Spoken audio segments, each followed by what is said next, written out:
एक गांव में एक किसान रहता था। एक दिन उसने सोचा कि खेत की बुआई और जुताई का काम तो पूरा हो गया है, चलो ससुराल घूमकर आया जाए। किसान जब ससुराल पहुंचा तो सास, ससुर, साले साली बड़े खुश हुए। सास ने भी दामाद की अच्छी खातिरदारी की और दाल सब्जी में भी खूब सारा घी डालकर दिया। भोजन करके दामाद को खूब आनंद आया और उसने फिर सोचा, चलो फसल तो बो ही दी है, फिर क्यों ना ससुराल में कुछ दिन और रहकर ऐसे ही बढ़िया बढ़िया भोजन किया जाए।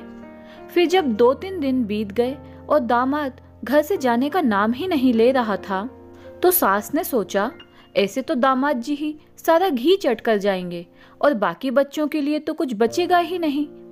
इन दिनों तेज सर्दी के कारण घी हंडिया में जम रहा था, इसीलिए उसे बिल्ली से बचाने के लिए वो उसे रस्सी से बांधकर छत पर लटका कर रखती थी।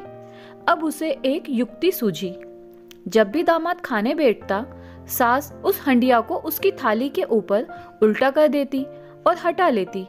इससे दामाद की थाली में एक बूंद भी घी की ना गिरती। अब दामाद बहुत परेशान, पर वो भी बहुत चतुर था और वह सास की सारी चालाकियां समझ रहा था।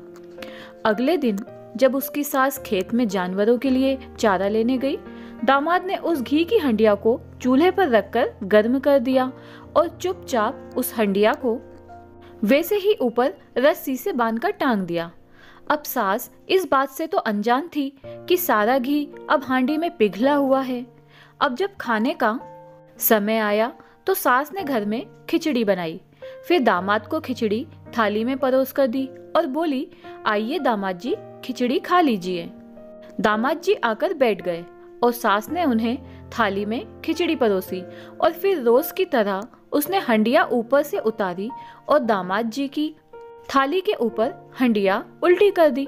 फिर क्या था, सारा का सारा घी दामाद जी की थाली पर ही आ गिरा।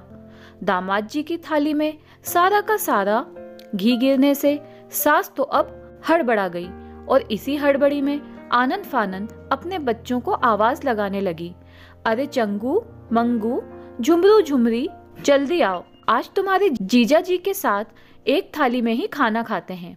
फिर सब उस थाली में ही खाना खाने के लिए बैठ गए और सास ने चालाकी से घी को अपनी और अपने बच्चों की तरफ करने के लिए थाली में ही ज्यादा से ज्यादा घी अपनी ओर समेटते हुए बोलने लगी, देखो दामाद जी, मैंने अपनी बेटी को इतना कपड़ा दिया, इतने गहने दिए, इतने बर्तन दिए, मेरी बेटी को दुख पहुंचाया तो अच्छा न होगा।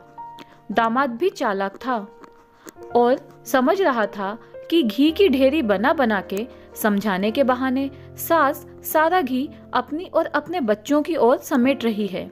फिर दामाद ने तुरंत चालाकी की और सारा घी को अपनी तरफ करके खिचड़ी में घुमा घुमा के बोलने लगा, अरे थारी लड़की को जो कुछ कहे उसे यूं घुमा घुमा के चारों खाने चित्त कर दूं और खिचड़ी की तरह मुंह में डाल डाल के खा जाऊं।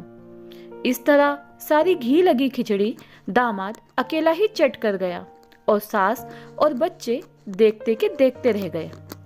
तो दोस्तों, अब आप ही बताइए कि सास ज्यादा चतुर थी या उसका दामाद। ये थी हमारी आज की कहानी। आपको कैसी लगी कमेंट करके जरूर बताएं। तब तक के लिए धन्यवाद।